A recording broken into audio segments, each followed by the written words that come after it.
پاکستان ته د بلال د سپارلو اواز او د طالبانو زبردست ځواب وایي هیڅکله به داسې خیانت ونه کړو. جزئیات هم دې ویډیو کې وګورئ او چینل سبسکرایب کړئ.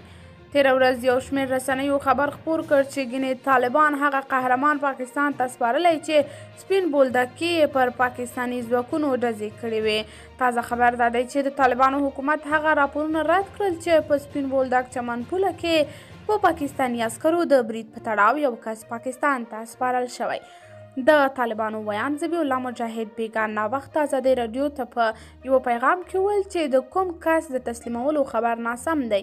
هغه ویلي اوس هغه وخت تللی چې افغانان به لاس تړلي پاکستان ته سپارل کېده. د مجاهد په وینا اوس افغانستان یو اسلامي مرکزي نظام لري او هر افغان یوازې خپل حکومت ته ځواب ویونکی دی. تر هغه مخکې ګڼ راپورونه خپاره شوي وو چې ګواکې د طالبانو حکومت هغه بریدګر پاکستاني لوري ته سپارلی چې یوه اونۍ مخکې یو پاکستانی عسکر په ډزو وواژه او دوه نور یې ژوبل کړل. د همدې پیښې په خاطر پاکستاني لوري دروازه تړلې وه.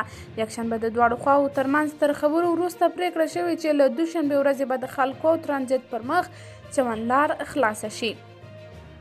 د سپین بولدک چمن دروازه د تګ راتګ پر مخ پرانیستل شوه.